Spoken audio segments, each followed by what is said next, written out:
Hello BCom 6 semester students, आप लोगों के लिए हम एक स्ट्रैटेजी लाए हैं स्पेशली फॉर एफएसए।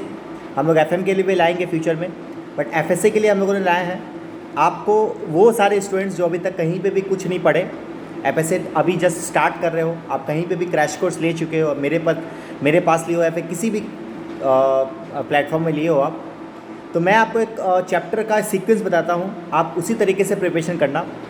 आप सबसे पहले जो फाइनेंशियल स्टेटमेंट एनालिसिस है, दैट इज़ कॉमन साइज, जिसके अंदर में आता है ना common size, comparative balance sheet, वो वगैरह, वो चैप्टर सबसे इजी चैप्टर है। तो सबसे पहला जो सीक्वेंस आपका होना चाहिए वो होगा एफएसए का। 10 मार्क्स कवर करता है मेरे दोस्त, तो वो बहुत इजी चैप्टर है और आराम से वो आप चाहोगे तो एक दिन की पूरे मेहनत पे आप पूरे चैप्टर्स को कंप्लीट कर सकते हो, बहुत आसान है वो। ठीक है, तो सबसे पहला चैप्टर मैं रखता हूँ एफएसए को।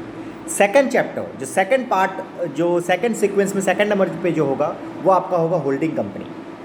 आप जो मेरे से पढ़े हो, आपको पता है कि पहला जो मैंने 9 क्लासेस दिया था आप लोगों को, 9 क्लासेस जिसमें मैंने सिर्फ कॉन्सेप्ट बताया है, तो 9 क्लासेस सबसे पहले उसको कंप्लीट करो।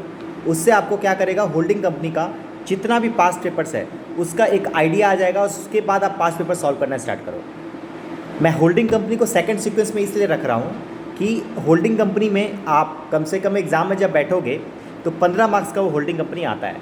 तो 15 मार्क्स में उसमें जो 5-6 जो मैंने वर्किंग नोट बताया था, 6 वर्किंग नोट, मान लेते हैं कि आपको 3 वर्किंग नोट या फिर 4 वर्किंग नोट आता है और आपका फिर भी बैलेंस शीट नहीं मिला, तो आपको उसमें पार्शियल मार्क्स मिल जाएगा आपको। इसलिए मैं सेकेंड सीक्वेंस में होल्डिंग कंपनी को रखता हूँ। थर्ड जो पार्ट है वो है एएस, अकाउंटिंग स्टैंडर्ड्स। वो थ्योरी पार्ट है, 15 मार्क्स कवर कर रहा है और बहुत आसान है। मैंने उसको बहुत कंसाइजली प्रिसाइजली पढ़ाया है क्लास में। तो आप एएस को थर्ड सिक्वेंस में रखोगे। सबसे पहले मैंने बताया क्या, एफएसए, सेकंड मैंने बताया क्या, होल्डिंग कंपनी, और थर्ड मैंने क्या बताया, एएस। फोर्थ पार्ट जो मैंने रखा हो वो है तुम्हारा fund flow statement. Fund flow statement one of the easiest chapter that your syllabus है।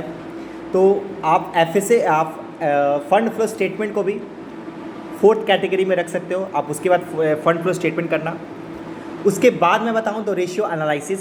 रेशियो एनालिसिस शुरुआत में तो बहुत अच्छा लगता है, बट जैसे ही बैलेंस शीट के सम्स आते हैं तो थोड़ा आपका माइंड घूमने लगता है कि सम्स कहाँ से चालू करें, यहाँ पे ये वो ऐसा ऐसा कुछ।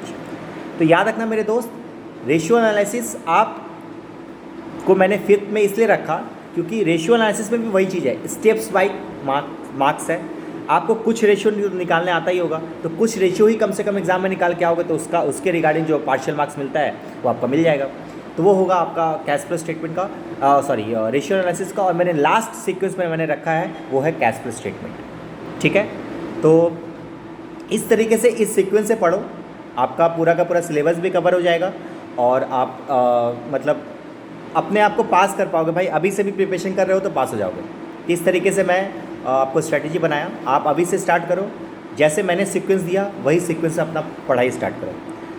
और 5th सेमेस्टर का एग्ज़ाम निकलने ही वाला है, एग्ज़ाम का रिज़ल्ट निकलने वाला है, वेट करो। रिज़ल्ट जब निकलने वाला होगा तो मैं नोटिफिकेशन आपको दूंगा। तब तक के लिए ऑल द बेस्ट। हमारा क्रैश कोर्स भी है, यदि आप क्रैश कोर्स कहीं पे भी नहीं लिए हो तो हमारे प्लेटफॉर्म में आप क्रैश कोर्स ले सकते हो। ठीक है, चलिए बाय, मिलते हैं, थैंक यू।